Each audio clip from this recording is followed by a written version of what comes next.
So one of the first questions I have for you as someone who's a longtime audio producer and has done a little bit of print is these two mediums are so different.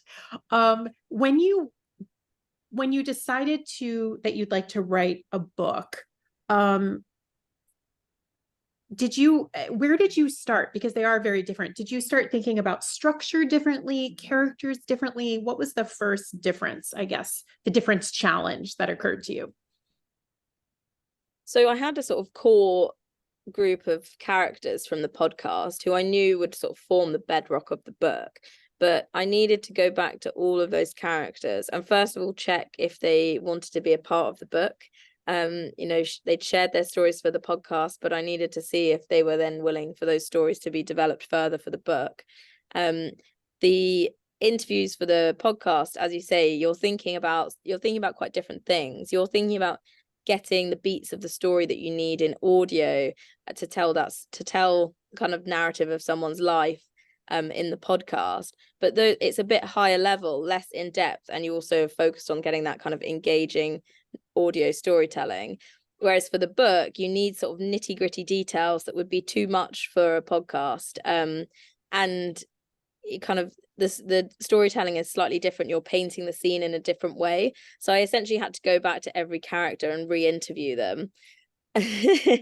So I knew the basics of their story, and I kind of the scenes that I was going to hit on, the beats of their life stories, but I did need to go back and sort of, a bit more like, where were you at school? What was that like? What were your family like? Things that in the podcast we didn't have space to cover, but we needed for the book. I think one example I have is in painting a character in a podcast, and the book is telling the life stories of people who were infected with HIV, who lost loved ones to AIDS-related illness because of this medical treatment. So I really needed to get into the heart of those personal stories, and in painting those characters in audio, you hear their voices.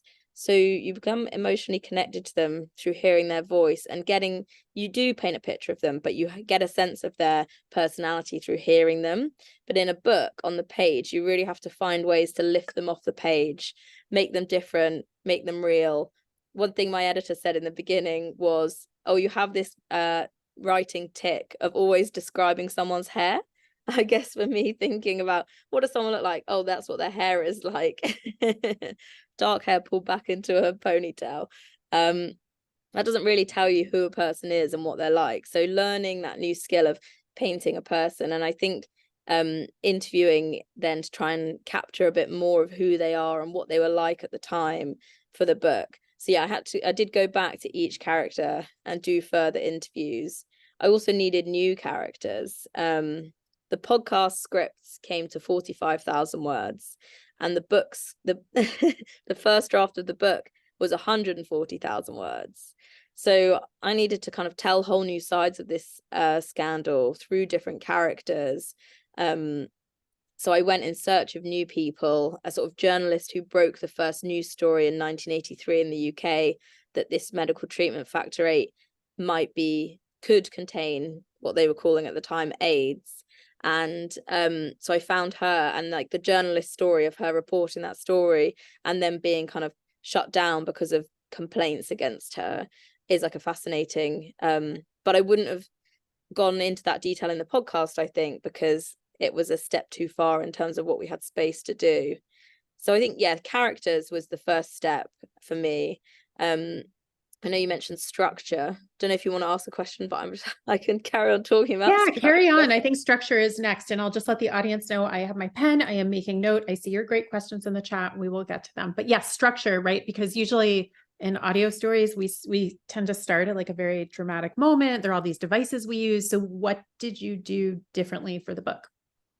Yeah, so once I had my sort of character list and my ideal character list down, I then was thinking about how to structure the book. And for a book, you write a proposal. So I wrote a proposal using my bedrock of reporting for the podcast, which helped me sell the book. And in the proposal, you do a chapter outline. And in my original chapter outline, I stuck a bit more closely to the podcast. So the podcast structure, with partly following my reporting and my discovery of what has happened, and we're also kind of the story of how the characters discovered what happened. So there's sort of two timelines of the current day investigation and the historic what happened and discovery of what happened. And for the book, I thought that we might be able to do something similar.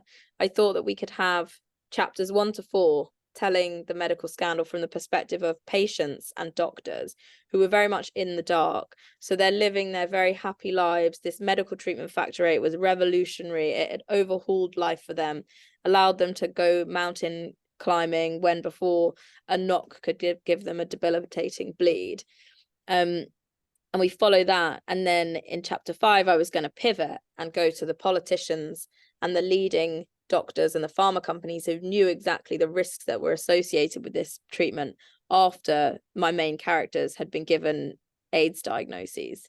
But my editors thought, actually, that doesn't work for a book. For a book, we want to be chronological. You can't really do an about turn. Once you've taken a reader to 1991, you can't take them back to 1985.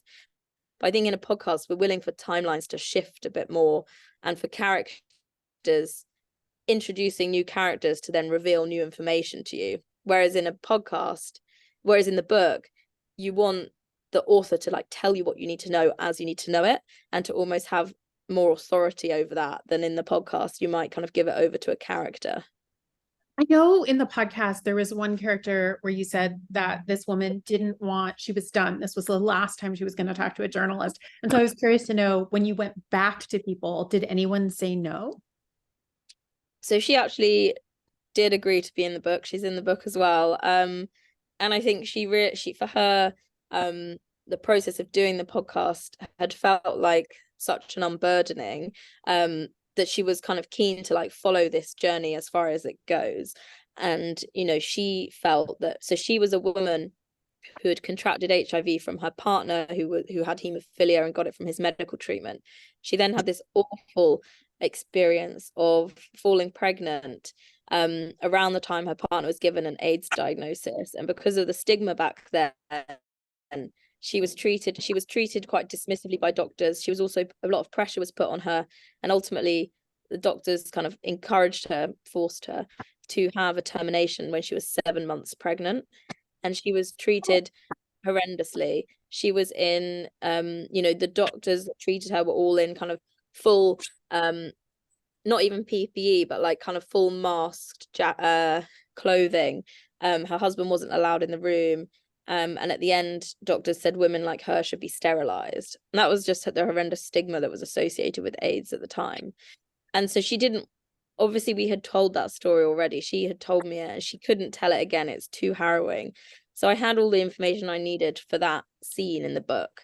So I didn't kind of go over those types of interviews with her again, but she wanted that story to be part of any retelling, because she feels that what she went through, if she didn't share it, then it wouldn't be told. And she wants other women to be able to read that and kind of whatever they might have been through to take away something and to feel like they're not alone. What about, people have questions about the publishing aspect.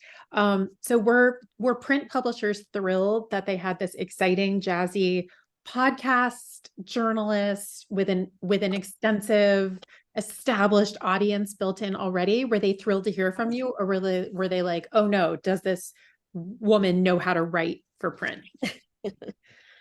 I think those two things can be true in the process, but I was quite lucky. So actually the book, I had considered writing a book for a long time. I had always wanted to, and partly pitching the podcast to the Telegraph at first and doing the first narrative series at the Telegraph, that was because I wanted to do long form journalism. I wanted to kind of tell stories with more space and time to report. And also in scandals like these, I think it's the only way that you can, because that's where you can layer people's stories on top of one another and show the scale. So I'd always had that in the back of my mind, but actually right at the end of the series coming out, a publisher approached me and said, have you ever thought about writing a book? And I'm sure lots of journalists have thought about writing a book. So that was a very nice email to receive. And I had been talking to an agent, and he said, that's very exciting. You should definitely do a proposal, but we shouldn't just go to that editor, because you don't know, if you just go to one editor, you might not get a very good deal. So I wrote a full proposal and we pitched that out and sent it out. And I did actually get 5 offers for the book, which was amazing. And I think it's a sign that they saw the proof of concept with the podcast. I showed that you could make this very bleak, horrendous story engaging and gripping, and find a way to kind of balance the humanity with kind of engaging listeners and readers. So that, I think, having done the podcast really helped in that sense. But and sorry, I just got confused because the screen's changed around. So yes, I think the podcast really helped, but they were keen. I ultimately went with Viking at Penguin for the book deal, and they were very keen that the book wouldn't just emulate the podcast. They didn't want this to just be a rewriting. So they wanted new characters. They wanted it to feel different. They wanted listeners of the podcast to say, I want to know more about this subject, as well as getting people who had not listened to the podcast to read it. So that was a bit of a fine balance to find as I was writing. But I think they are keen to look to podcast makers because a lot of the base level reporting's been done. You've shown that a narrative style can work.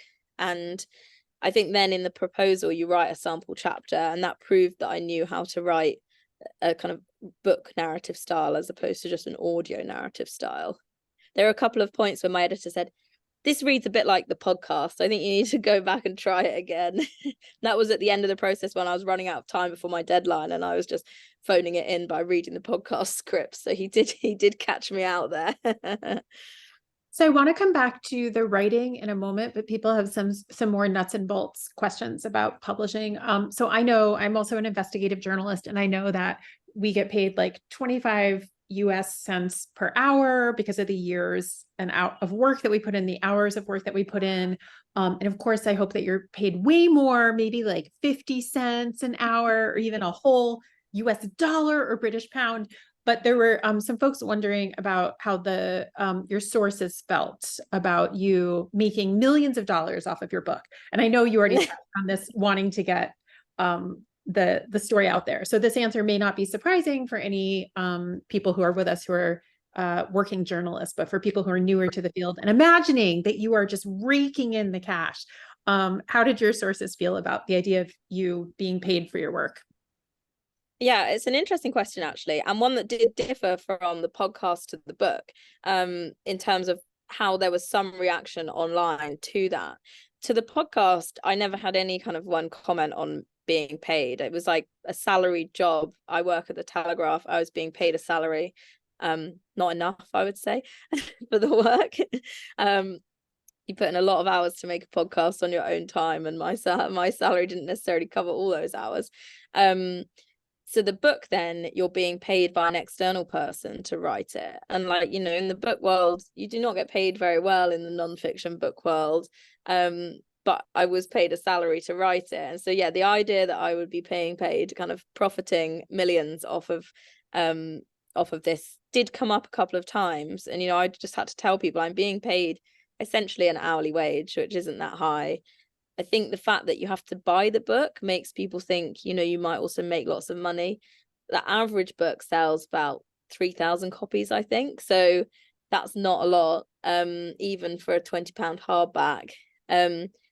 But you never know. Maybe I'll be the next Patrick Radden Keefe and sell millions of copies and earn millions of pounds, in which case, I would very much be willing to kind of consider donating some money to the charities that have supported these people. But for now, as you say, Sally, it's very much hourly rate, and being paid for my work. And I did have to explain that to people. And it's interesting because I've never had that question for features and for the podcast. And I think it's because it's being bought externally and then it's being sold as a product. But we all know that the books world, like the newspaper world, is not kind of completely profiting right now. Well, we all want you to, I want this for you. I want you to have a very successful book. So I can't wait. I see a question in the chat. Generally speaking, Suze Shardlow asks if you paid sources to appear. Generally speaking, in journalism, sources cannot be paid for their work. I'm going to ask people to mute themselves if someone is not muting, and I'm going to look for our unmuted person. But I don't know if that's any different. I don't believe it's any different where you are, but let me ask a second follow-up question too. So if you just want to confirm for us that sources are not paid.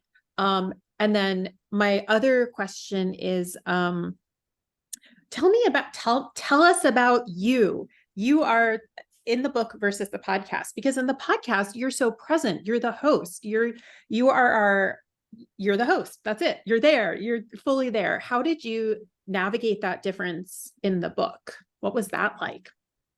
Yeah, so in the podcast, as the host and reporter, it's sort of an established style. I guess going back to Sarah Koenig in Serial, that you're a character in the podcast in your own right. You know, you hear yourself doing interviews.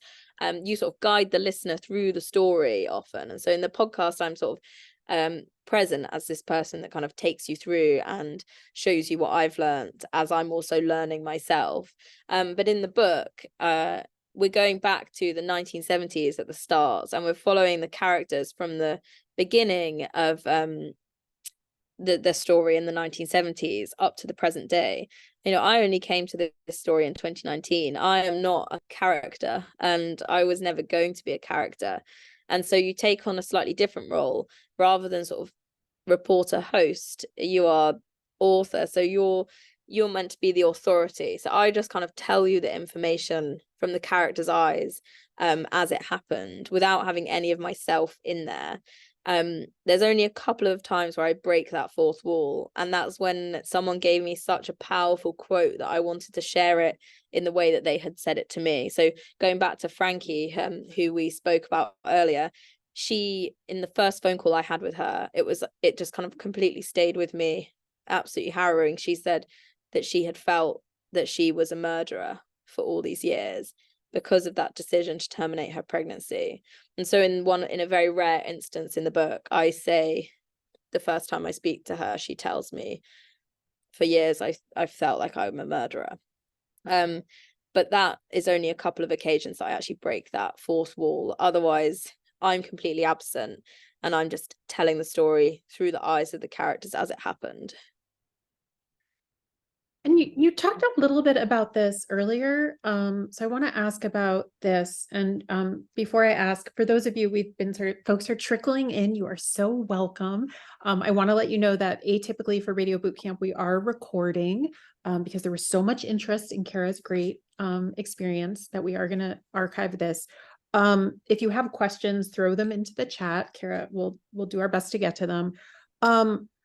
Tell me a little bit more. You've talked about this a little bit. What about, how was it to switch writing styles? Because you've talked about print, you've talked about audio, you're the host of a podcast, you were writing in one way, and then when you reached your deadline, you sort of cheated on yourself and took your podcast and put it into your book. How was that to switch in that way? What were the challenges or happy surprises? Yeah, so each one of those styles is actually very different. And I found that reading a lot of the medium that I'm writing in at any given point has helped me a lot in changing my register. So when I started writing the podcast, a friend who had written a very successful 6-part narrative podcast very kindly shared the scripts with me. And I've in turn done that with a few people who have asked for help starting off with podcast writing. And that really helped show me how you paint a scene, how you introduce people, some very basic audio storytelling things like always introduce a person before you hear from them, not leaving the listener guessing, and kind of laying things out very clearly, factually and chronologically in kind of short, easy to digest ways. With the book, I realized that actually you kind of tease things out a bit more, and the way you don't necessarily just kind of introduce someone and then hear all of their thoughts. You have to learn who they are as a character, and then through that discover what they know. So for a year I only read nonfiction books. My editor gave me a very hefty but good reading list. So I started with The Journalist and the Murderer by Janet Malcolm, which is a narrative journalism 101. And then I read In Cold Blood by Truman Capote. And those really helped me kind of realize how you paint a scene, and you can almost unpick what your characters have told you in terms of kind of factual information, and then how you turn that into prose. Whereas in the podcast, you kind of let them describe a scene, what a room was like, and you can create drama from hearing the kind of pauses and them thinking, and the sort of sounds they make as they're going back to that place. Whereas for the book, you sort of try and put the reader back in that place. So there's definitely like kind of different strategies that you use. But one thing that I did find that my editor said that I was very good at knowing when to kind of switch scene and switch character. And I think that came from podcast writing, because in the podcast, you sort of, you get to a point with one character and then you switch to another. And that knowing when to transition, I think, because I'd learned how to do that in the podcast, then kind of came quite naturally in the book. And tell us, someone's asking, what was the name of that book that you read? Sorry, not the book you wrote, because that's Blood Farm. But what was the name of the book that you turned to read as a guide for nonfiction writing? So the first one I read was The Journalist and the Murderer by Janet Malcolm. And then the second was In Cold Blood by Truman Capote, which are kind of very journalism school 101 narrative texts, going back quite far. Then I'm trying to think what else I read that was a bit more contemporary. I was reading Bad Blood by John Carreyrou, and any Patrick Radden Keefe as well, Say Nothing. Those books that kind of show you how that in nonfiction you can write it like a novel. The scenes and the characters can feel it's not dry. You lift it off the page and make those people real, and readers care about kind of finding out what happens to them in a way you do in a novel. Which was easier, the podcast or the book? They both have different challenges. I love working in a team with the podcast, which is, it's so nice that you have your producer and your executive producer constantly on hand. So you're troubleshooting and workshopping sections, always on the end of a phone. Whereas in the publishing world, it's much more arm's length. You send over 5 chapters when they're written, and that could be months without any contact. So that was kind of, but at the same time, you don't have to make sure that the sound is perfect on a clip before you can use it. You can also use a lot of document research for the book, which in the podcast, I needed a character to tell me every bit of information. Whereas for the book, I spent a lot of hours wading through court transcripts, and it doesn't matter that source material is quite dry, because I can make it interesting. So that, in a way, I felt was quite liberating, because it wasn't about finding the right voice to tell us that. I could just write it. What, just someone has asked, how many people are on your podcast team? So Bed of Lies, we have traditionally made with just 3 people. Me and my producer, Sarah Peters, and then executive producer, Theodora Laludis. And then we had a sound designer who kind of comes in when the episodes are all put together and smartens them up. So it's quite a small team. So I wouldn't say we were kind of like swamped with staff. Tell us just a little bit. There are different questions. People are wondering if you ever took a creative nonfiction writing class, but you actually started with print, right? Tell us kind of the steps in the ladder of your career trajectory to getting to the point where you now are an investigative podcast host at the Telegraph, and you've published a book as well. So it started back when we met, Sally, which was at Columbia. So I did the Masters in Journalism at Columbia. And when I was there, I did a lot of narrative classes. So that was kind of where I guess I got my narrative training, as well as reporting. I did the audio class with you, Sally, but it was just the first kind of boot camp class, rather than, it wasn't something that I then did my master's project in audio. I did much more kind of print. And then I left Columbia and I got my first job at the Telegraph, and moved from technology to features journalism. And so features is amazing for kind of learning about human stories, and having a kind of fascinating human story that leads you into a bigger issue, like a bigger picture, and kind of assessing who would be the right person to like tell a story. And so through that, I met lots of fascinating people with kind of real life awful stories, and so that helped me with the kind of reporting. then I wanted to do a podcast. I was binge listening to podcasts in my spare time, and was a bit obsessive. Serial actually came out while we were at Columbia, so it was just that first, like, people starting to look at that as a medium. In the UK, we don't have New Yorker style long form, and so the avenues for doing long form journalism are much smaller. But I sort of saw audio long form as a way that it can be mass audience appeal. Not many people were doing it yet, but there was interest. So I took that to the head of audio at the Telegraph, and she was super keen. She really wanted to do something like that. And actually the pitching process was, I just had 5 ideas and I was like, what about this? What about that? And she was like, that's the one. Okay, let's go. So it was very easy. And yeah, so 2 series at the Telegraph doing that. And actually there is since now a flourishing narrative audio scene in the UK. We were the first sort of national newspaper to do it, but now the Times has done quite a few narrative series, the Guardian as well. Tortoise is doing a lot of narrative podcasts. So there's now quite a flourishing scene here, where when I pitched that back in 2020, it was still quite new. But because I studied at Columbia, I had this eye on what was happening in America. And, you know, that narrative documentary podcast style had been going for quite a long time. And I've been sort of like lapping it up as it came through. Had you seen other models for people who had done similar things, taken a podcast and turned it into a book? So Penguin have a publishing deal with the BBC, so they have turned quite a few of their podcasts into books, but those are much more kind of closely aligned. So Tunnel 29, which is about a tunnel under the Berlin Wall, the Lazarus Heist, which is about North Korean cyber hackers, and it's absolutely fascinating. Kind of, it starts with the Sony hack and then goes around the world following the trails of money and hacks back to North Korea. And those books are actually kind of, I think, written much more in the sort of podcast style and follow the podcast quite closely. Like the branding is all the same as well. But I haven't really seen any that are a bit more like mine, where they kind of take the podcast and make a totally different product.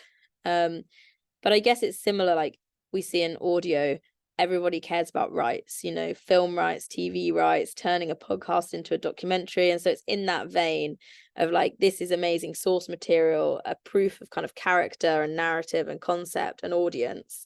And like, how can we take that and turn it into something else? So I know you already answered part of this question, but there is a question: what do you think is important to publishers when they consider an approach from a podcaster? So you already talked about proof of concept and the story itself. Were they asking about downloads or social media or awards?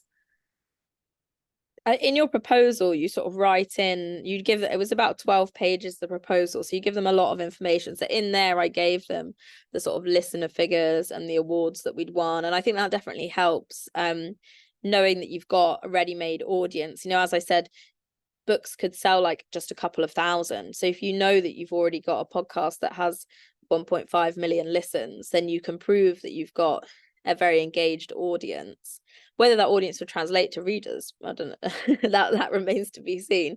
And I think awards, you know, but it doesn't necessarily have to be a podcast award. Any journalism award, it's a big kind of stamp of approval, isn't it, if your work wins awards? So and we were very lucky that in being kind of some of the first proper like narrative investigative documentaries in the UK, Bed of Lies has won lots of awards. There's a lot of competition now. So this question, I think I saw this question, and I know I know that it is not polite to ask how many listeners you have. But somebody did ask. So what is the best way to address that? Oh, well, I just did give it away there. When I wrote the book proposal, we'd had 1.5 million downloads. But that number is still climbing. And, you know, we're still seeing like a good few thousand every month coming to it fresh, which is very nice to see.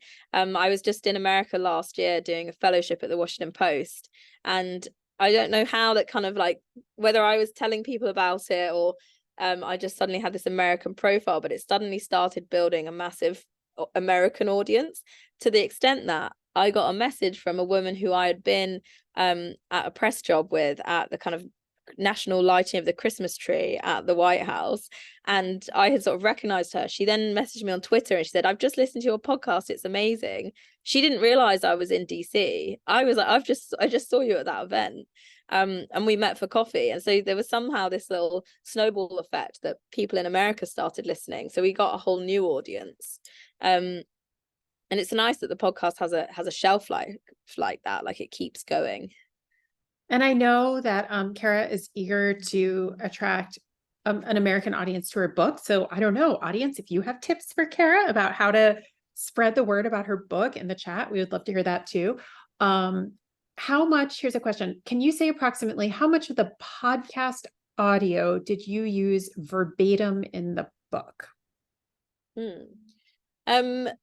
So in writing the book, I never looked at the scripts until that very last minute crunch point that I mentioned earlier, because the scenes were so different, and there's so much more detail that went into the book. It was almost like not that helpful to look at the scripts. So I was using the source material, the interviews, the new interviews, inquiry transcripts. So I wasn't looking at the podcast scripts. So in that regard, some quotes come across, but in the book, I don't really quote. That's another thing that's quite different in newspaper, in feature writing, and in audio storytelling. You kind of introduce an idea and then you hear a quote. But in the book, you don't really get quotes, because that would take you out of it as a reader. You know, the quotes you get is dialogue from the time. So there are a few quotes here and there, but like I only use them quite sparingly. So there's not really anything that's directly lifted from the podcast into the book. Just a few quotes here and there maybe, but actually I was mostly choosing them by rereading the transcripts and thinking, no, that is a really powerful kind of soundbite to put in. A question, do you have plans to make an audiobook? Well, there is an audiobook, and I did have to narrate it. I say have to, no, I enjoyed doing it, but it was very intensive. And even having done the podcast scripts, it was 5 days, 9 to 6. And my voice has never been so kind of the pressure that's put on it. I'd never drunk honey and hot water making the podcasts, but I was just all day drinking honey and hot water. It's really good for your voice. So yeah, I did record the audiobook, and it's very different style again, like with the registers of audio storytelling to print. The narration is very different. In the podcast, you kind of lift yourself and you're very high energy, and you want to kind of like convey the character, and like you've got music underlaid with it, you've got sound design, you've got other voices, so you want to be kind of a big personality. Whereas in the audiobook, she kept saying, you're attacking the mic, you need to like sit back, you need to calm down, you need to go slowly, and almost thinking about if you are kind of narrating a bedtime story and you're doing it very softly, very calmly. So a very different style. That's really funny. You're attacking the mic. You look like that kind of person, Cara. You look like you're going to attack us. Everyone watch out. She's like, you're doing your newsreader style again. Do you have tips, maybe things for people who are considering going from audio to print? Maybe surprises, things that surprised you or mistakes that you made, like some quick things you would tell people to avoid, or things that were really helpful for you in beginning when you started out? Yeah, I'm gonna need to think about this one. I thought of some earlier, and now they're not on the tip of my tongue. I think if I was kind of going back, I would think about the book as its own entity, and not just how I was turning the podcast into a book. So I'd start with a character list, kind of like what was necessary for the book. I did end up writing quite a few sections that we just kind of took out the book because it was like a wormhole too far. And that might have been because in the podcast I had kind of like freedom to kind of like follow a little rabbit hole, whereas in the book we wanted to keep it kind of tightly focused. And so definitely like pre-planning it as its own product. I think also it's worth considering that like your sources do consider a book differently. We talked slightly about that money idea, but a book is seen as a permanent historical artifact. And as much as a podcast is still that, it's still on Apple Podcasts, it's on a shelf, albeit digital. the idea of the book being a physical object on a shelf, the pressure is much higher. So I rigorously fact check the book. Like, you should fact check everything.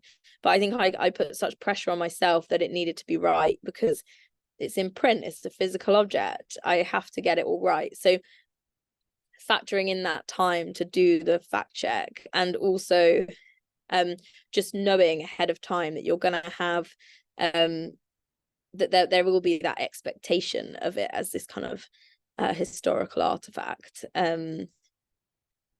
Yeah, and I think the legal process was different for the book, and having consent from your interviewees, that those processes were all quite different. So I think from the start, having conversations with the publisher about how is this different from journalism. A lot of journalists I've spoken to have said that actually they have more expectations from their newspapers than they do from their publishers, and they almost bring their own set of ethics to their book writing, because you're given a sort of freedom as a journalist. But it's worth talking to your publisher and thinking about those things up front. Like, how do I want to get consent? How do I want to fact check? Will I do it, or will I hire someone to do it? Some of those things that in the newspaper machine happen around you, but you have to kind of take on board yourself in writing a book. Yeah, tell us. So you told us who your podcast team is. I haven't written a book, but I know from most of my friends, they've hired independent fact checkers to go through. And I, like you, have the luxury of working within a machine, so that when I'm working on something, I just put in my audio script a footnote and the source, and then argue over it with the fact checker later. But you mentioned, did you do the fact checking yourself? And who else, what else was the process? Was there like a story editor, a copy editor? What was the kind of process there? Yeah, so I had 2 editors on the book, one in the US and one in the UK. And we did 3 edits, and they kind of went from like structure and character to then kind of line by line. Then you have the copy editor who does some fact checking, but their job is not to do the whole fact checking. And then the lawyer who does the legal read, who also did some fact checking and kind of like, what's the source for this outrageous claim? Can you show me your proof? But I actually took the fact checking on myself. What I did do was share some passages, sort of the medical passages I shared with a couple of doctors and experts, so that they could read just that section. I shared some sections with, I've got a friend who is a gay journalist, and I shared some sections with him because I didn't want to, like, as a sensitivity read, I didn't want to kind of get anything wrong in terms of the language I was using around HIV/AIDS, and the idea of there was a bit of, with the stigma, there was a sort of clash between the gay community and the haemophilia community, because the press had sort of painted them as like innocent victims. So I wanted to make sure I got that right. Every character I phoned, and I did a sort of New Yorker style audio fact check with them, sort of reading through the facts of their story and making sure I had it right. And then I did a line by line the whole book, which was incredibly painful, but very worthwhile. To add, I've always had not enough time for these projects. The podcasts I've made each in about 6 months, and the book, I got my deal May last year, and the first draft I handed in February last year. So that was insane. And then I think it was May and beginning of June that we kind of handed in the copy that went to print. So the editing and the fact checking, it all happened. I was sort of working till midnight, 1 a.m. lots of the time. It was quite insane. But I actually didn't have time really to hand the whole book over to someone, because I think the process of handing it over, I only had like 10 days to do that fact check. It just wouldn't have been fair to try and hire someone else to come into it. So that's why I decided to do it myself. And something that may be surprising to people who are newer to this kind of reporting, but I know about, having dealt with lawyers, and about, I'm really curious to hear you talk about the fact checking and legal process with big pharma, the industry. And I'm curious to know if the publisher of the book promised to indemnify you, to protect you, right? So for our audience, for anyone who's newer to this work, as journalists, we don't want to be sued.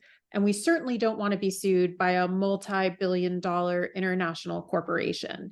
And so, when students talk to me about this, I will say, make sure that you are protected. And so, were you protected? Did the publisher offer you legal protection? Yeah, so the publisher is kind of, if someone was to be sued, it would be the publisher. A bit like if you work for a newspaper, it would be the newspaper that was sued rather than you, the journalist, which was very helpful. There was a like intensive legal read, which is where the publisher hired an external lawyer to work with their in-house counsel to read the book line by line and kind of come back to me with questions and evidence for certain points. And, you know, we rephrased some things here and there. And actually that in my contract was I had to pay half the cost of that lawyer. So Penguin paid half and I paid half. So I think, but it comes out of my advance. So I didn't pay it myself, but I think it was a few £1,000s. So you split that cost, but if there's someone was to sue, it would be Penguin that would be sued. Hopefully. There have been a couple of recent things in the UK where I think suers have tried to go after the author themselves. I think that's quite rare. And the publisher should step in and have your back at that point. The pharma companies, interestingly, for this story, the treatment was made in the 70s and 80s, and they have done quite a good job of washing their hands of responsibility. They've sold the unit, the like divisions that made the product. They've kind of merged, they've rebranded, some of them went bankrupt. And so now, although there is still a Bayer, they would say it wasn't us that made that treatment. We sold that division many years ago. And so for these pharma companies, it's actually, they've kind of taken the stance of not getting involved, because if they were to sue, it would immediately draw them back into this story and having their name connected with this scandal. So the comments I got from them were it's very sad that happened, but it wasn't really us. And we'll wait for the public inquiry to report. So that's actually kind of not been too much of a risk, luckily, because obviously pharma companies, very litigious. But I think for them, they see it as a historic thing that they've managed to wash their hands of. So I don't think we're at too much threat. I think that's great. I'm glad for you. It's interesting that books and podcasts have this in common, right? Which is that we're going out to these international markets, and laws and court systems work very differently in the United States and the UK. We can be sued here. Let me turn, there's some other good questions. Someone's asking, does Cara's book include the behind the scenes of reporting the story and podcast? If not, did she consider that creative approach? And maybe that's a slightly different question than you as host, putting yourself in the book. Yeah, no, the book doesn't include anything like that. For me, it is such a sprawling scandal that lasts 40 years and crosses the globe. The treatment was made in America, but it was sold not just in the UK, France, Hong Kong, Taiwan, Japan, Israel. Like the kind of the tentacles of where this went are massive. And I don't think there's any one hero main character. And the book is kind of we travel to different places following different people, and in different periods of time you follow a different person. And so I think it would be wrong for me to come in 2019 and claim some sort of glory. I think I just happen to be there and be shocked by it and continue digging. In the acknowledgements, I kind of thank a lot of the people that have kind of given me exclusive documents and access to court material from the 90s and noughties in America that hasn't been used before. So there's a little bit of that in there. And I guess it's talking about it in things like this where I can have a chance to do that. But I think, there's so much to tell that I just didn't have space to go into that. And I just want to let folks know, we just have a few minutes left. So if you do have questions we haven't gotten to or new questions, please put them in the chat. And Rachel Gorlin asks, have you heard from any of the subjects who've read the book? What did they have to say? Yes, a few of them have. I've had a lot of very nice feedback so far from people who have read the book. What's interesting going from podcast to book is when you release a podcast, it comes out week by week often, and each week with each episode you get a flurry of feedback from people whose stories are told, from friends and family, from wider audience. And so you kind of get a sense of how each episode is going down. With a book, it's just silence because people take weeks, months to read a book. They've got a long reading list already, so they're not necessarily going to come to it straight away. And you don't read a chapter and then feed back on it, so you're sort of waiting for people to get to the end, and then they'll be like, yeah, it was really good, I found it gripping, I was shocked by this. So it's the feedback is much lower, I'd say, than with a podcast. But I think everyone that I've spoken to who's in it and has their stories told so far has been very pleased. Oh, I can't hear you, Sally. Thank you. What about impact? Someone has asked, and I know you mentioned there is a big date that's coming up, but have any laws been changed? Are you getting the attention that you hoped? So there's a public inquiry happening in the UK, which is due to report in March. That date has sort of been pushed back, but it's now coming in March. Ahead of them, after the podcast, the inquiry got in touch with, I put them in touch with some of my American sources, and they shared some of those documents with the inquiry. Like they made this kind of database for me of all the court records, the transcripts, the material, the source documents that they had used for their court cases with me, and they've since shared that with the inquiry. And I know that they've been sifting through that, so hopefully that helps bring an international perspective to the inquiry's report, which was quite UK focused otherwise. But I guess we're sort of in parallel with that, we're waiting for that. So my book isn't necessarily going to lead to big change because that the inquiry is doing that work. I see the role more to be informing people and educating them.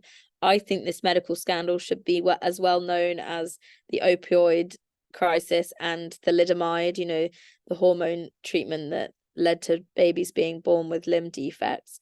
I think we should all know this story, and I don't think the public inquiry is going to necessarily have that effect because it's going to release a thousands of pages legal report. So hopefully the book does the job of also bringing it back into American public consciousness, because we're having this inquiry here into how people have been infected with HIV and hepatitis C and been left for 40 years to fight for compensation and answers as to how they contracted those illnesses.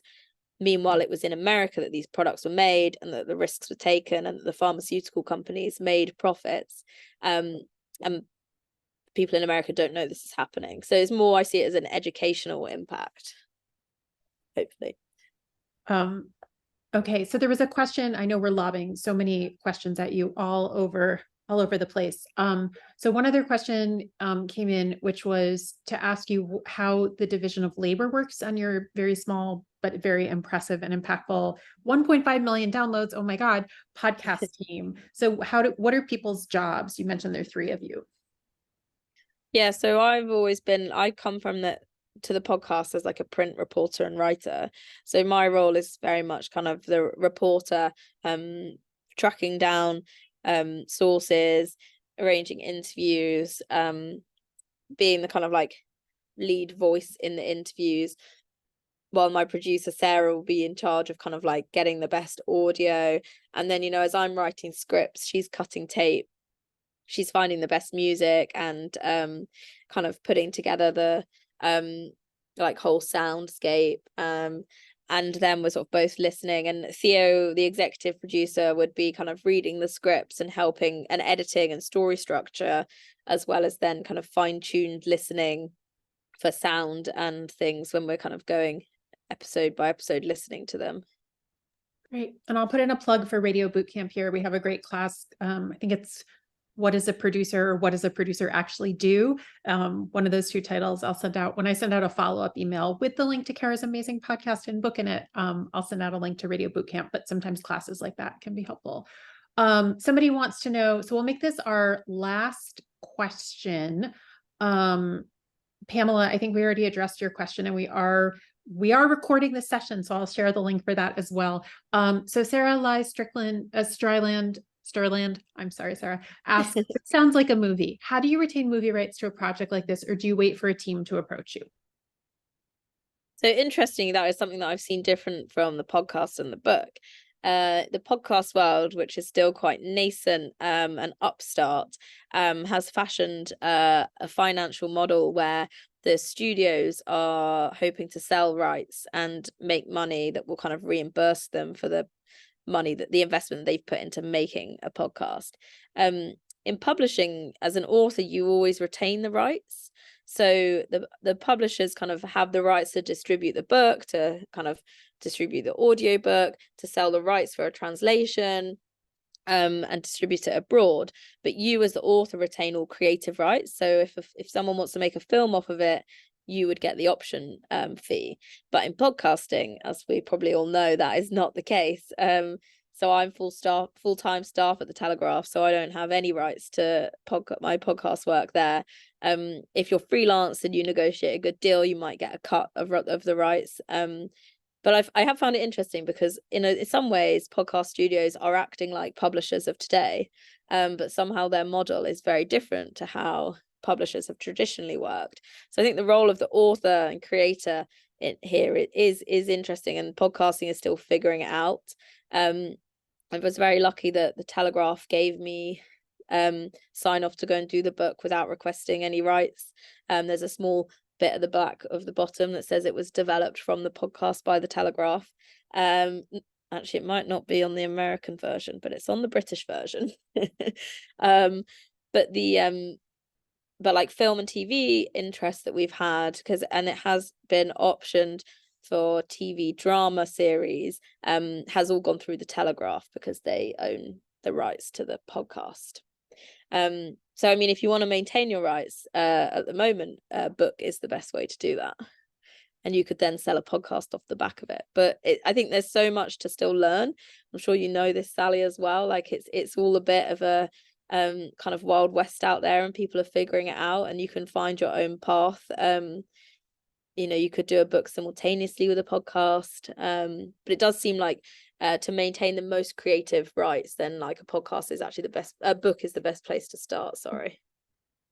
Cara, thank you so much. I am going to grab the link for Cara's amazing podcast and book and stick it in the chat. Cara, while I'm grabbing that, any last words of encouragement?